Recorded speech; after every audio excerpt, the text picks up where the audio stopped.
Hello students. तो देखिए थोड़ा लंबा समय हो गया लास्ट वीडियो बनाए हुए वैसे हमसे।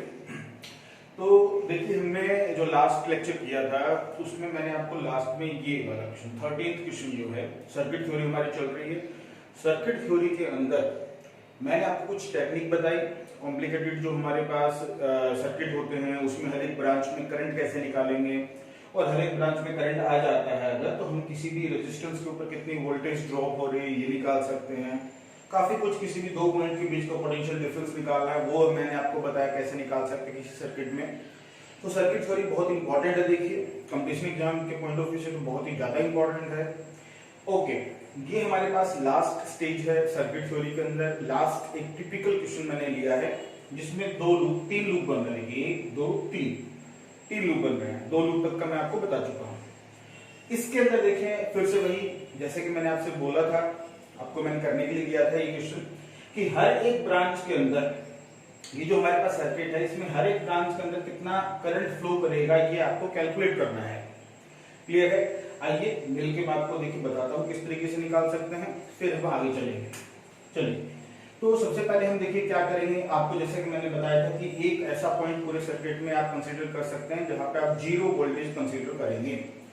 बट जैसा कि मैंने आपको बोला था कि जीरो ऐसी जगह माना जाए जहां पे बहुत सारी ब्रांचेज एक साथ आ रही हैं। जैसे कि यहाँ जीरो मान लिया तो ये भी जीरो, ये जीरो, यहाँ तक जीरो जाएगा, ये भी जीरो जाएगा, यहाँ जीरो है तो ये 4 हो जाएगा, ये जीरो, ये जीरो। ओके, अब यहाँ तक नहीं पहुंच सकते लेकिन बीच में रेजिस्टेंस भी है और साइड भी है। यहाँ तक हम 4 वोल्ट पहुंच गए बट 4 से आगे जा रहे तो यहाँ रेजिस्टेंस आ गया तो यहाँ पे नहीं पहुंच पा रहे हैं। यहाँ जीरो है तो बीच में रेजिस्टेंस आ गया तो यहाँ तक नहीं पहुंच सकते। वैसे यहाँ पे भी जीरो है तो आगे नहीं जा पा रहे हैं, देखिए सेम रीजन। तो फिर क्या करें सर, अब यहाँ तो दिक्कत आ गई सर, दो चीजें हैं। तो दिक्कत क्या है, जैसे कि मैंने आपको ये वाला क्वेश्चन पहले बता चुका हूँ, सेम क्वेश्चन नहीं था, इसी तरीके का पहला मैं आपको बता चुका हूँ, उसी तरीके से कर रहा था। इन दोनों नोड का नहीं पता तो दोनों पे, एक पे x मान लो एक पे y मान लो, और x और y के देखिए दो इक्वेशंस बनेंगी, दोनों इक्वेशंस को सोल्व करो और x और y की वैल्यू निकाल के हम वापस पुट करेंगे तो हर एक ब्रांच में हमारे पास क्या निकल जाएगा ना भाई, करंट। बिल्कुल निकल जाएगा सर, बिल्कुल सही बात है। चलिए आइए देख लेते हैं जल्दी से। सबसे पहले हम x के लिए निकालेंगे। जब भी मैंने आपको बोला था कि किसी भी पर्टिकुलर नोड के लिए निकालना हो जिसको आपने कंसीडर किया है, माना है, तो उसकी वोल्टेज x वोल्टेज मानिए मैंने इस नोड की, और मैं अब इस नोड का x की वैल्यू निकालना चाह रहा हूं, तो मेरे लिए x जो है वो हाईएस्ट वोल्टेज का होगा, ये ध्यान रखेंगे। तो अगर ये हाईएस्ट वोल्टेज का है तो यहां से करंट तीनों तरफ बाहर जाएगा। यस, ओके, तीनों तरफ बाहर जाएगा। I1 I2 I3 incoming current तो है ही, कहीं से आ तो रहा ही नहीं है। आ नहीं रहा तो जाएगा कहां से भैया? अगर करंट आएगा नहीं कहीं से तो जाएगा कहां से? ब्रांचेस में। तो इसका मतलब इन तीनों I1 plus I2 plus I3 तीनों का सम क्या होना चाहिए? जीरो होना चाहिए। हाँ सर, बिल्कुल होना चाहिए। तो चलिए शुरुआत करते हैं। I1 plus I2 plus I3 must be equal to zero. सही बात है। अब ये I1 I2 I3 कैसे निकालें? आइए, ये x है, यहाँ पे 4 है, तो यहाँ पे वोल्टेज कितनी हो जाएगी जरा सोच के बताइए भाई। 4 प्लस x हो जाएगी। आपको तरीका मैंने बताया हुआ है, निकाल सकते हैं वहां से। क्लियर? दोनों का डिफरेंस 4 होना चाहिए, देखिए। ओके भाई, बिल्कुल सही है। तो यहाँ शुरुआत करते हैं। सबसे पहले यहाँ पे कितना करंट आया? करंट क्या होता है according to Ohm's law? I is equal to V by R, V potential difference. ये जो रेजिस्टेंस है पोटेंशियल डिफरेंस कितना होगा? 4 plus x minus 0, 4 plus x minus 0, ये तो पोटेंशियल डिफरेंस अपॉन R2। ये तो I1 की वैल्यू हो गई। अब I2 हमारे पास देखिए इधर वाली ब्रांच में है, तो potential difference x minus y divided by 1, ये I2 हो गया। I3 ये वाली ब्रांच है, तो यहाँ पे वोल्टेज है x और ये 4, तो x minus 4 divided by 2 must be equal to 0। ये मैं आपको बस देखिए वैसे इक्वेशन बना के दिखाऊंगा, बाकी आपको सोल्व करना है। मैथमेटिक्स पूरी आपको करनी है। देखिए ये हमारे पास, इसको थोड़ा अच्छे से रीअरेंज कर लेंगे, इक्वेशन नंबर 1 बन जाएगी। ऐसे ही इक्वेशन नंबर 2 बनाएंगे, तो इक्वेशन नंबर 2 बनाएंगे तो फिर ये सारा कुछ करंट वगैरह उधर चलते हैं, देखिए वहां पे दिखाएंगे हम। ठीक है भाई। तो अब हमारे लिए जब हम y के लिए कैलकुलेट करेंगे तो y मैक्सिमम हो गया, तो यहाँ से ये देखिए तीनों ब्रांचेस में करंट बाहर जाएगा। I1 I2 I3, किसी को भी I1 I2 I3 मान लीजिए, वो दिक्कत नहीं है, तीनों से ही बाहर जाना है। यहाँ पे देखिए फिर वही I1 plus I2 plus I3 must be equal to 0। यही होना चाहिए। हाँ सर होना चाहिए। तो चलिए निकालते हैं। ये y है तो यहाँ y माइनस 2 हो गया भाई, डिफरेंस दोनों का डिफरेंस क्या होना चाहिए, 2 होना चाहिए। ओके, यहाँ y है तो यहाँ पे कितना हो जाएगा, अगेन y माइनस 2 हो जाएगा, डिफरेंस जो है वो 2 होना चाहिए। पहुंच गए, रेजिस्टेंस के पास पहुंचना होता है अभी हमें। देखिए शुरुआत करते हैं। देखिए I1 कितना हो जाएगा, y minus 2 minus 0 divided by 1 plus इधर कितना हो जाएगा, y minus 2 minus 0 divided by 1 plus इधर कितना हो जाएगा, y माइनस x, ध्यान रखिए high minus low, high minus low, high minus low divided by 1 equal to 0। ये इक्वेशन नंबर 2। इस तरीके से देखिए आप इक्वेशन 1 और 2 जो है उनको सिंपलीफाइड फॉर्म में लिखेंगे, x और y की वैल्यू निकालेंगे, पुट करेंगे और अगेन आपको जैसे कि मैंने बता रखा है करंट निकल जाएगा। क्लियर है? आंसर आप लोग करेंगे, पूरा आंसर अच्छे से करके मुझे कमेंट बॉक्स में लिख के बताइए। हो जाएगा भाई पक्का? गुड। अब देखिए आगे हम बात करें, अगर नेक्स्ट आगे जो हम चलेंगे इसमें कि भाई अब जो है एक सेगमेंट हम शुरू करने जा रहे हैं सेल के बारे में। ये जो चैप्टर है, इस चैप्टर के अंदर अब हम जो डिस्कस करेंगे वो रहेगा हमारा ज्यादातर फोकस किसके ऊपर रहेगा, सेल के ऊपर रहेगा कि सेल क्या है, किस तरीके से काम करेगा, ये सब सारी चीजें हम जो है अब डिस्कस करेंगे। ये आप स्क्रीन को पॉज करके पहले उतार लीजिए।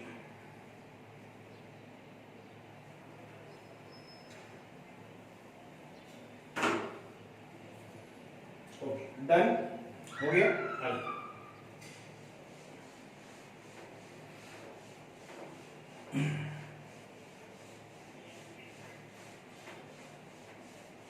तो हमारी सर्किट थ्योरी देखिए यहाँ पे खत्म हो जाती है।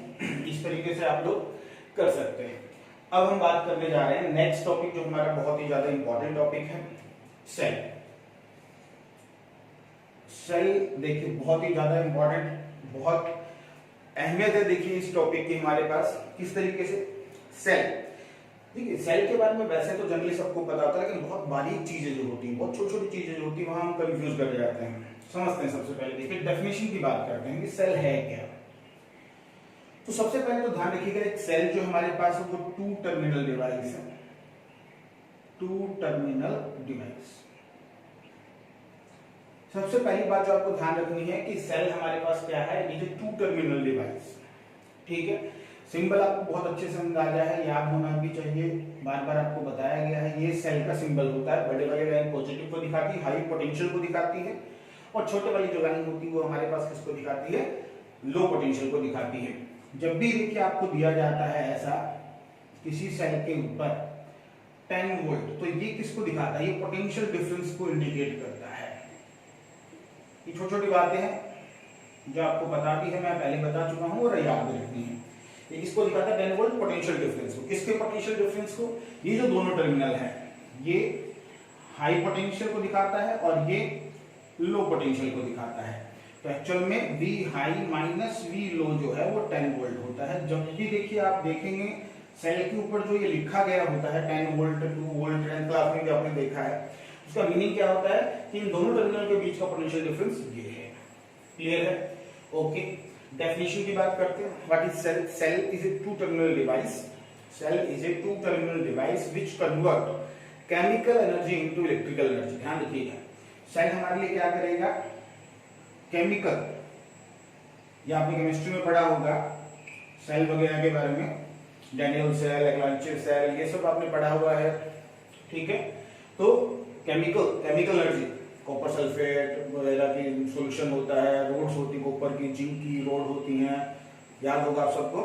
हाँ, वो सब तो आप केमिस्ट्री में तो उस्ताद हैं भैया। केमिकल एनर्जी को किस में कन्वर्ट करता है, इलेक्ट्रिकल एनर्जी में कन्वर्ट करता है। Chemical energy into electrical energy. ध्यान रखिएगा, डेफिनेशन बहुत ही आसान है। क्या? Cell is a 2 terminal device which convert chemical energy into electrical energy. Clear है? सिंबल ये होता है, उस सिंबल के ऊपर जो वैल्यूज लिखी होती है उसका मीनिंग ये होता है। देखिए अच्छा, कई बार देखिए बच्चे कंफ्यूज कर जाते हैं, ये हमारे पास सेल का सिंबल है और कैपेसिटर का सिंबल ये होता है। ध्यान रखिएगा, कैपेसिटर जो है उसका सिंबल है ये भी हम पढ़ चुके हैं। ठीक है, बट दोनों के सिंबल में अंतर है। देखिए उसमें दोनों लाइंस जो है वो बराबर होती हैं और इसमें एक बड़ी और एक छोटी लाइन होती है। पहला तो ये डिफरेंस है सिंबल के अंदर। दूसरा डेफिनेशन में भी डिफरेंस है। डेफिनेशन में क्या डिफरेंस है, ये एक ऐसा डिवाइस है जो केमिकल एनर्जी को इलेक्ट्रिकल एनर्जी में कन्वर्ट करता है। टेक्निकल देखिए डिफरेंस क्या है टेक्निकल टर्म्स में, कि cell is a two terminal device which convert chemical energy into electrical energy. जबकि कैपेसिटर क्या करता था, कैपेसिटर क्या करता है, इलेक्ट्रिक फॉर्म में ही एनर्जी को स्टोर करेगा और इलेक्ट्रिसिटी की फॉर्म में ही क्या करेगा, बाहर दे देता है। आपको याद होगा मैंने आपको बताया था कि कैपेसिटर के अंदर जो एनर्जी स्टोर होती है वो इलेक्ट्रिक फील्ड की फॉर्म में स्टोर होती है, याद है आप लोगों को, और वो वही एनर्जी जो है इलेक्ट्रिक फील्ड की फॉर्म में ही बाहर दे देता है, मतलब करंट की फॉर्म में हमें मिल जाती है। तो ये देखिए बहुत बड़ा डिफरेंस, ध्यान रखेंगे सेल और कैपेसिटर में सिंबल में भी अंतर है। क्लियर है? कई बार ऐसा लगता है कि काम दोनों का एक ही है, हाँ कहीं ना कहीं बस थोड़ा बहुत अंतर है। देखिए आपको मैंने बताया था कैपेसिटर जो है वो झटके से चार्ज होता है और झटके से ही डिस्चार्ज हो जाता है, मतलब फास्ट चार्जिंग और डिस्चार्जिंग का काम कैपेसिटर का है। जबकि सेल में ऐसा नहीं है, चार्ज होने में भी समय लेता है, चार्ज करते हैं। देखिए बैटरी या सेल आप देखते हैं, मोबाइल फोन की बैटरी है या फिर इन्वर्टर बैटरी है, तो आप देखते हैं बैटरी क्या होती है, ग्रुप ऑफ, पता है ना भाई, ये वाली बातें छोटी छोटी बातें आपको पता है। ऐसा मैं सोच रहा हूँ, सही सोच रहा हूँ क्या? हाँ सर आप सोचते बढ़िया ही, ग्रुप ऑफ सेल्स।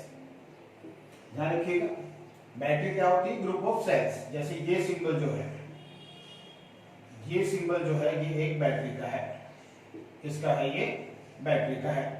इसमें कितने सेल हैं, 3 सेल्स। ध्यान से देखिए 3 सेल हैं, 1 2 3। क्लियर? तो ध्यान रखेंगे। तो अंतर ये भी है, वो फास्ट चार्जिंग और डिस्चार्जिंग होती है कैपेसिटर के अंदर, जबकि हमारी जो सेल या बैटरी जो होती है उसमें डिपेंड करता है। आजकल तो अच्छी टेक्नोलॉजी आ गई है, मोबाइल फोन फास्ट चार्जिंग वाले मोबाइल फोन हो गए हैं, तो बैटरी फिर भी आधा घंटा कम से कम लगता है देखिए, जबकि कैपेसिटर में झट से होता है काम सारा कुछ। क्लियर है? आई होप आप लोगों को क्लियर हुआ होगा कि सेल क्या है, सेल और कैपेसिटर में क्या डिफरेंस है, बैटरी क्या होती है, सेल के ऊपर जो वैल्यूज लिखी होती है उसका क्या मीनिंग होता है, ये सारी चीजें आपको क्लियर हो गई हैं। देखिए अब आगे हम चलें, इसमें बात करते हैं। देखिए छोटी छोटी बातें हैं, आज बहुत ज्यादा बड़ी बातें नहीं करेंगे, छोटी छोटी ही बातें करेंगे, छोटी छोटी मगर मोटी बातें। Yes sir. आइए नेक्स्ट टर्म आती है सेल से रिलेटेड, हमारे पास वो आता है इंटरनल रेजिस्टेंस। ये बहुत इंपॉर्टेंट है। देखिए इंटरनल रेजिस्टेंस, जैसा कि आपको बताया गया कि दुनिया में ऐसी कोई चीज है ही नहीं जिसका रेजिस्टेंस नहीं होता हो, हर एक चीज का रेजिस्टेंस होता है। तो सेल का खुद का भी तो कोई रेजिस्टेंस होगा, बिल्कुल होता है। देखिए इंटरनल रेजिस्टेंस बोला जाता है और इसको हम जनरली स्मॉल r से दिखाएंगे। ठीक है, सिंपल दिया गया फिक्स, इसके लिए ध्यान रखें। आइए बात करते हैं इंटरनल रेजिस्टेंस। जैसे कि एक सर्किट में अगर बनाऊं, ये हमारे पास एक सर्किट है। देखिए आप नॉर्मली देखिए सर्किट को ऐसे देखते हैं, ये R, इसके ऊपर V, ये प्लस ये माइनस। ये हमारे पास जो R होता है ये एक्सटर्नल होता है, ये हमारे पास एक्सटर्नल रेजिस्टेंस होता है। एक्सटर्नल रेजिस्टेंस मतलब सेल लगा हो सकता है, रेफ्रिजरेटर, कुछ भी, कोई भी डिवाइस, वो रेजिस्टेंस ही होती है हमारे लिए। ठीक है, ये हमारे पास सेल हो गया, बैटरी भी हो सकती है, सेल या फिर बैटरी लगी हो सकती है यहाँ पे, मतलब source of energy, source of energy, ये ध्यान रखेंगे। सेल हमें क्या देता है, करंट देता है, पोटेंशियल डिफरेंस मतलब कि वोल्टेज देता है या फिर चार्ज देता है या फिर एनर्जी देता है। तो ध्यान रखिए सेल जो है वो सर्किट में क्या देता है, एनर्जी देता है। और हम जो बिल पे करते हैं वो किसका पे करते हैं, ना करंट का पे करते हैं, ना वोल्टेज का पे करते हैं, ना ही चार्ज का पे करते हैं, किसका पे करते हैं, एनर्जी का पे करते हैं। Kilowatt hour, 1 kilowatt hour is equal to 3.6 × 10 to the power 6 joule. Joule is the unit of energy, ध्यान रखेंगे, बहुत इंपॉर्टेंट चीज है। तो ये थोड़ी सी बातें ध्यान रखनी है। वापस आ रहे हैं देखिए इंटरनल रेजिस्टेंस पर। तो सेल जो है, देखिए मैं इसी सर्किट को थोड़ा और अच्छे से बनाऊं, किस तरीके का, देखिए आपने केमिस्ट्री के अंदर देखिए इस तरीके के जरूर देखे होंगे डायग्राम। ये हमारे पास एक सिलिंड्रिकल टाइप का, मान लीजिए कोई वेसल है, कंटेनर है, कुछ भी, और उसमें 2 रॉड्स हमने डाल दी, एक ये वाली रॉड है और एक ये वाली रॉड है, और इसमें कुछ केमिकल सॉल्यूशन डाल दिया। क्लियर? ये डाल दिया, बड़े वाला प्लस और ये छोटे वाला हमारा माइनस। क्लियर? और हम क्या कर रहे हैं, यहां से ये एक्सटर्नल रेजिस्टेंस और ये सारा कुछ जोड़ दिया, ये देखिए। क्लियर, ये होता है। ये मैंने सेल को थोड़ा देखिए बड़ा करके दिखाया है कि इसके अंदर इस तरीके की चीजें होती हैं। हाँ ठीक है, हाँ सर बिल्कुल। तो जैसे आपको पता है कि करंट बाहर जो जाता है ऐसे जाता है, positive to negative, high to low, ये जाता है। अब ध्यान दीजिए, जब आपको पता है लूप पूरा होना चाहिए, करंट फ्लो करने के लिए कहीं पे भी सर्किट में ब्रेकेज, कट्स नहीं होने चाहिए, कहीं से वायर टूटा हुआ नहीं होना चाहिए। तो यहाँ से देखिए करंट गया, ये गया, ये गया, ये गया, यहाँ से वापस आया, तो यहाँ पे देखिए सर्किट के अंदर, सेल के अंदर करंट जो है वो नेगेटिव टू पॉजिटिव फ्लो करता है और बाहर पॉजिटिव टू नेगेटिव। ध्यान रखिएगा, इनसाइड सेल करंट जो है वो नेगेटिव टू पॉजिटिव फ्लो करता है, और आउटसाइड जो हमें हमेशा से पढ़ते आए हैं वो क्या है, आउटसाइड क्या पॉजिटिव टू नेगेटिव। ये ध्यान रखिए, बहुत इंपॉर्टेंट है। आउटसाइड तो हाई टू लो, और इनसाइड जो करंट फ्लो करता है वो लो टू हाई फ्लो करता है। इसी के अंदर मैं एक बहुत ही अच्छी टर्म जो हमारे पास रिलेटेड है, ईएमएफ, इलेक्ट्रोमोटिव फोर्स, वो इस सेल के अंदर की जो चीजें हैं उसी से रिलेटेड है, वो मैं आपको बताऊंगा। देखिए आइए समझते हैं। पहले इंटरनल रेजिस्टेंस की बात करते हैं। देखिए मैं एक एग्जांपल ले रहा हूं, इतना ज्यादा देखिए हम आपको पता है इस केमिकल के अंदर नहीं घुसेंगे। मान लीजिए कॉपर सल्फेट का सॉल्यूशन है CuSO, तो Cu2+ और SO4 2- के अंदर ब्रेक हो जाएगा जैसे करंट फ्लो करेगा ये। तो इसमें प्लस और माइनस दोनों आयंस बोलते हैं ना, कॉपर आयन और सल्फेट आयंस। तो प्लस और करंट इधर जा रहा है, करंट इधर जाएगा तो क्या होगा, नेगेटिव जो है वो इधर फ्लो करेंगे और पॉजिटिव क्या इधर फ्लो करेंगे, डायरेक्शन ऑफ करंट में फ्लो करेंगे। तो आयंस की मूवमेंट होती है सेल के अंदर। आयंस मतलब चार्ज की मूवमेंट होगी, पार्टिकल्स की मूवमेंट होगी, तो कोलिजन होगा। तो कोलिजन किसके बीच में, कोलिजन बिटवीन आयंस। तो इन कोलिजन्स की वजह से जो फ्लो बन रहा है चार्ज पार्टिकल्स का, उसमें कुछ ना कुछ क्या रिस्ट्रिक्शंस आने शुरू हो जाती हैं। और जो ये फ्लो में रेजिस्टेंस जो होता है, फ्लो में जो ये एक तरीके का अपोजिशन जो होता है, इसी को क्या बोला गया है, रेजिस्टेंस बोला गया। और यहां उसको क्या नाम दिया गया है, इंटरनल रेजिस्टेंस। क्लियर, क्या नाम दिया गया है, इंटरनल रेजिस्टेंस। तो इंटरनल रेजिस्टेंस क्या होता है basically, what is internal resistance? Internal resistance provided by the cell due to its chemical solution is called internal resistance. Simple. ध्यान दीजिए फिर से डेफिनेशन, इंटरनल रेजिस्टेंस क्या है, it is the resistance provided by the cell or battery due to its chemical solution is called internal resistance. ये resistance हमें circuit में दिखाई नहीं देता है, कहीं दिखाई नहीं देगा, बट किसके, क्योंकि सेल के अंदर हो रहा है, सेल के अंदर हो रहा है। क्लियर है, ध्यान देंगे।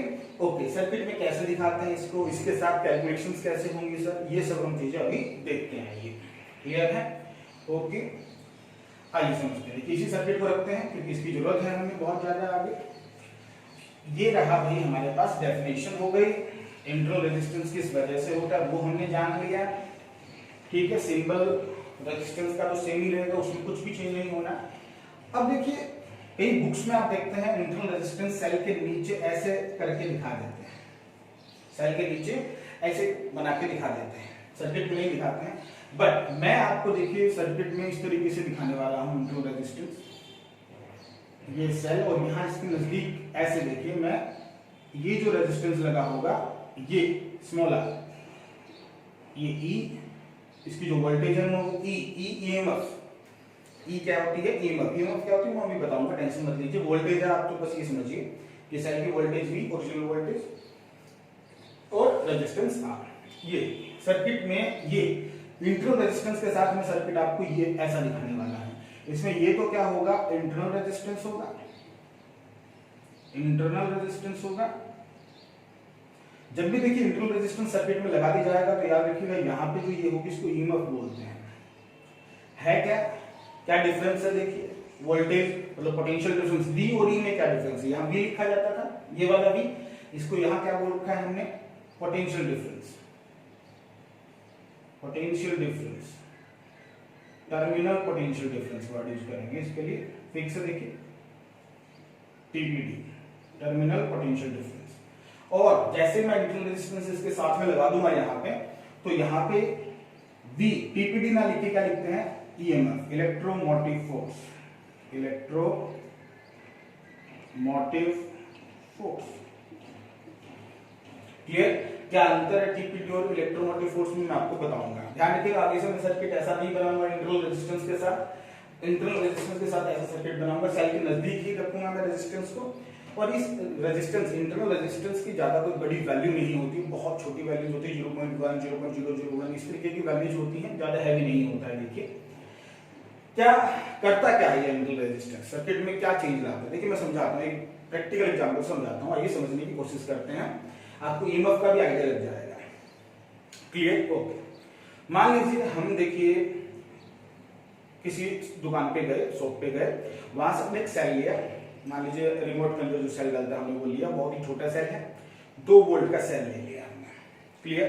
कितने का, उसके ऊपर लिखा भी होता है, 2 वोल्ट का सेल ले लिया हमने उस सेल को लेके आए और हमारे रिमोट में लगा दिया। ये हमारे रिमोट का सर्किट है, ये रिमोट हो गया, उसके अंदर हमने लगा दिया। क्लियर है? पीछे लगा दिया, ठीक है सर।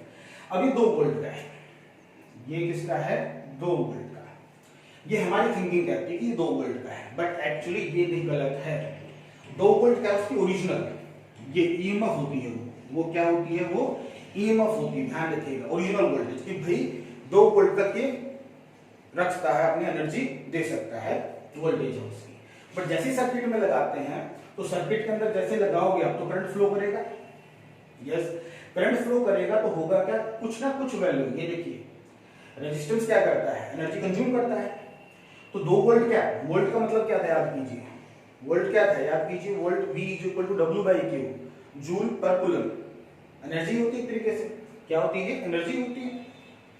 तो कुछ एनर्जी क्या होगी इस इंटरनल रेजिस्टेंस पे यहाँ पे खत्म हो जाती है। मतलब कि मान लीजिए 2 वोल्ट है, 2 वोल्ट में से 0.2 वोल्ट खुद खा गया सेल, खुद के अंदर जो केमिकल्स हैं उनको मूवमेंट दिलाने में खुद खा गया। कितनी खा गया, 0.2 वोल्ट खा गया। तो सर्किट को कितनी दी उसने, 1.8। क्लियर है? करंट जैसे ही फ्लो करेगा तो करंट फ्लो करेगा तो इसके ऊपर ड्रॉप होगा। ड्रॉप कितना होगा, ओम्स लॉ के अकॉर्डिंग I × R ड्रॉप हो गया। ये ड्रॉप किसके ऊपर हो गया, इसके ऊपर ड्रॉप हो गया, इंटरनल रेजिस्टेंस खुद ही खा गया। तो बाहर कितनी दी, बाहर कितनी एनर्जी देगा, E - IR देगा।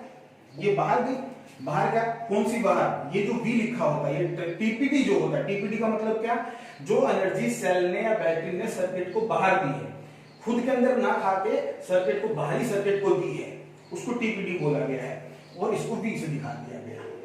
ये है ये अंदर। एक बार मैं दोबारा सबको बताऊं, आप चाहें तो वीडियो को रिवर्स करके फिर आप एक बार ये पूरी बातें सुन सकते हैं। हम सर्किट देखिए क्या किया हमने, सेल दुकान से लेके आए, 2 वोल्ट लिखा हुआ था, जो ओरिजिनल वोल्टेज लिखी होती है, इसकी भी यूनिट वोल्टेज ही होती है। ईएमएफ, नाम ईएमएफ है, देखिए और कुछ नहीं, काम वोल्टेज वाले ही है, वोल्टेज ही है सारा कुछ। तो हम दुकान से जो सेल लेके आए उसके ऊपर 2 वोल्ट लिखा हुआ था, तो वो 2 वोल्ट क्या है, that is original voltage, that maximum voltage जो वो सर्किट में दे सकता है अगर उसका इंटरनल रेजिस्टेंस 0 हो तब, बट ऐसा कभी होता नहीं। तो वो 2 वोल्ट क्या है, ईएमएफ है हमारे पास। जैसे हम सर्किट को जैसे हम सेल को सर्किट में लगाएंगे तो क्या होगा, वो जैसे करंट फ्लो करेगा तो वो सेल कुछ ना कुछ वोल्टेज खुद ही खा जाता है। लेट्स से 0.2, ये रहा वो इंटरनल रेजिस्टेंस की वजह से, इसकी वैल्यू मैंने कितनी ले ली, लेट्स से 0.2, ठीक है, 0.2 वोल्ट ये खुद खा गया। तो उसने सर्किट को कितनी दी, सेल ने बाहर एक्सटर्नल सर्किट को कितनी दी, 2 में से 0.2 तो खुद खा गया, इंटरनल लॉसेस हो गए वो। तो बाहर कितनी थी, दैट इज 1.8 वोल्ट। तो 1.8 वोल्ट क्या है, that is TPD, terminal potential difference, ये V होता है कितना, 1.8 वोल्ट जो बाहर जाएगा, देखिए जो हमें दिखाई देता है। इतना सब हो जाता था सर, हमें तो पता ही नहीं था 10th क्लास में, खुद भी खा जाता था। तो खुद के खाने वाली बात है 10th क्लास में हम नहीं करते थे। अब क्लियर है, 10th क्लास में जो यहाँ लिखा जाता था वो डायरेक्टली V लिखा जाता था, ये सब कैलकुलेट कर करके आपको दिया जाता था। अब हमें ये भी करना है यहाँ पे, आई बात समझ में। तो ये इक्वेशन देखिए कॉमन सेंस से हमने निकाल ली। What is V, V is TPD, terminal potential difference. What is E, EMF, original voltage, और इंटरनल लॉसेस। क्लियर, आई बात समझ में, ओके। ईएमएफ क्या होती है, मैं इसकी डेफिनेशन आपको क्लियर करूंगा, ये वाली बातें समझ में आ गई, क्लियर है, ओके, ठीक है। तो इतना आप देखिए, स्क्रीन को पॉज करके आप नोट कर लेंगे पहले पूरा अच्छे से। फिर हम आगे चलते हैं। मैं आपको ईएमएफ की डेफिनेशन बताने वाला हूं, आइए वो समझते हैं क्या ईएमएफ, इलेक्ट्रोमोटिव फोर्स क्या होता है, देखिए समझते हैं। और कैसे अलग है ये टीपीडी से, थोड़ा बहुत आइडिया लग गया होगा आपको कि टीपीडी से ईएमएफ कैसे अलग है। ईएमएफ इलेक्ट्रोमोटिव फोर्स, ध्यान दीजिए इसके फुल फॉर्म में जरूर फोर्स है, बट ये फोर्स नहीं है, इसका यूनिट कोई न्यूटन नहीं होता है, नाम है बस। इलेक्ट्रोमोटिव फोर्स समझिए है क्या, है वोल्टेज ही है। आइए समझते हैं। ये हमने एक सर्किट बनाया इस तरीके का, एक्सटर्नल रेजिस्टेंस R और इसके ऊपर टीपीडी है V, क्लियर, आई बात समझ में। मानिए मैं क्या करता हूं, यहां से 1+1 कूलम चार्ज क्लॉकवाइज मूव कर रहा है, मान लीजिए। सेल क्या प्रोवाइड करता है, एनर्जी, क्या प्रोवाइड करता है, एनर्जी प्रोवाइड करता है, क्लियर। तो मान लीजिए, देखिए मैं एग्जांपल दे रहा हूं कि ये 1 कूलम चार्ज, इसको ट्रक समझिए, क्या है ये, इसको आप ट्रक समझ लीजिए, जिसमें हमने एनर्जी भर रखी है, क्लियर। जैसे ये 1 कूलम चार्ज का जो ट्रक है, नाम मान लीजिए उस ट्रक को हमने नाम दे दिया 1 कूलम। तो आपको पता पीछे वाला हिस्सा ट्रक का खुला हुआ होता है, तो उसमें क्या क्या सेल ने एनर्जी भर दी, तो पीछे एनर्जी भर दी, वो यहां से एनर्जी लेके चला चला चला चला यहां पहुंचा। तो यहां पहुंचा तो ऊबड़ खाबड़ ऐसे देखिए ब्रेकर्स लगे हुए हैं, वो पानी जैसे हालात, मतलब एनर्जी मान लीजिए पानी भरा हुआ है, ऐसे एग्जाम्पल दे रहा हूं कुछ भी थोड़ा।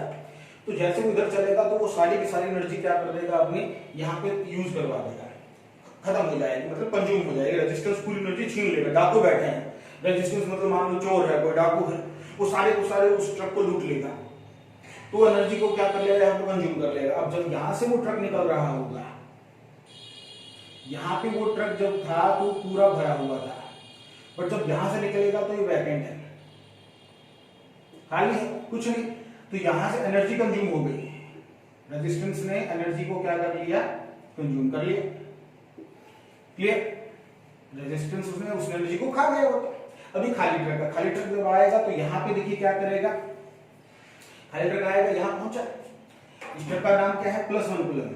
जब ये यहाँ पहुंचा, नेगेटिव टर्मिनल के पास पहुंचा, तो अब ये सेल को फिर देखिए, सेल के सामने फिर गिड़गिड़ आएगा ये कि भाई मेरी एनर्जी सारी छीन ली गई, मुझे फिर से एनर्जी दो।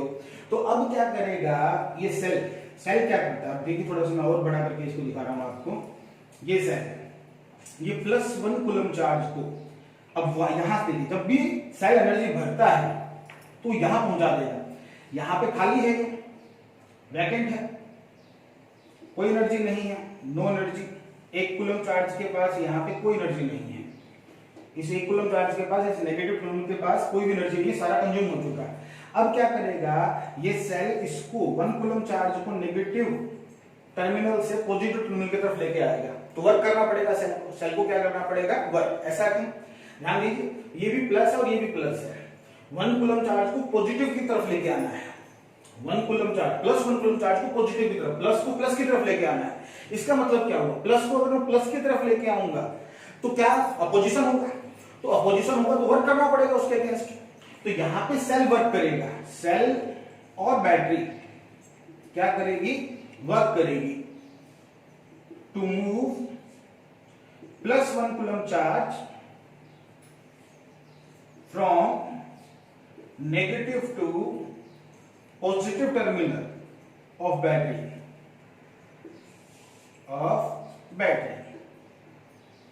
तो ये जो हमारे पास वर्क होता है, ये जो हमारे पास वर्क होता है, इसी वर्क को ईएमएफ बोला जाता है। ध्यान दीजिए, इसी वर्क को क्या बोला जाता है, ईएमएफ। और ये वर्क कितने को हुआ, +1 कूलम चार्ज पे हुआ। तो work done on +1 coulomb charge to move it from negative terminal of battery to the positive terminal of the battery is called EMF. Definition फिर से सुने, क्या EMF is the amount of work done on +1 coulomb charge or unit positive test charge to move it from negative terminal of the battery or cell to the positive terminal of the cell or battery is called EMF। Clear, ध्यान से समझ में आ गई, देखिए ये definition होती है, clear. तो ये हमारे पास EMF रहेगी। बाकी एक रिजल्ट आपको याद रखना है जो भी मैंने पीछे बताया था, V = E - IR। इसमें ई ओरिजिनल वोल्टेज होती है जो भर के देता है, बट कुछ ना कुछ खुद में लॉस हो ही जाता है खुद के अंदर। वहां देखिए जब इसे कूलम को लेके आएगा तो अंदर बहुत सारे आयंस होते हैं, तो उनके साथ ही कोलाइड करेगा।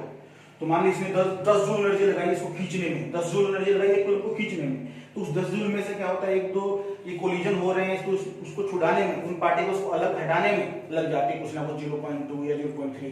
तो इसको कितना दे पाएगा वो, भाई मान लो 2 जूल 10 जूल की बात की, 10 में से 1-2 जूल लग गई इन कोलिजन्स को हटाने में, इन पार्टिकल्स को हटाने में, चार्ज पार्टिकल्स आयंस को, इन केमिकल्स को हटाने में, इन सॉल्यूशन को हटाने में लग गई, 2 जूल लग गई। तो इसको कितनी दे पाया, 8 ही दे पाया ना भाई, उसने तो 10 दी थी, सेल ने तो 10 दी थी, बट क्योंकि ये इंटरनल जो सॉल्यूशन था, ये जो केमिकल सॉल्यूशन था, आयंस थे, उनके साथ कोलिजन हुआ, तो वहां पे भी तो एनर्जी लॉस हो गई, तो वो 2 जूल एनर्जी लॉस हो गई। तो दे कितनी पाया, 8 ही दे पाया। एक्चुअल में तो 10 दी थी, जो एक्चुअल में दी थी दैट इज ईएमएफ, जो एक्चुअल में दी थी वो कितनी थी, ईएमएफ 10 वोल्ट 10 जूल, और जो लॉस हो गई 2 जूल वो that is internal losses IR. Clear. और टीपीडी कितना रहा, जो एक्चुअल में इसके पास बच गई बाद में, यहां से यहां तक आने के बाद में जो बच गई दैट इज 8 जूल, उसको टीपीडी बोला जाता है, टर्मिनल पोटेंशियल डिफरेंस। क्लियर है, 8 जूल पर जूल, तो उसको टीपीडी। तो ये हमारे पास ईएमएफ होता है। क्लियर है। आई होप कि आप लोगों को देखिए EMF, internal resistance, cell, capacitor, इन सब के टर्म्स को देखिए क्या डिफरेंस है, डेफिनेशन, ये सब क्लियर हो गया होगा। नेक्स्ट जो है आगे हम देखिए कैलकुलेशन जो है इनकी डेरिवेशंस हैं और उनके ऊपर आगे हम बातें करेंगे। क्लियर। Thank you.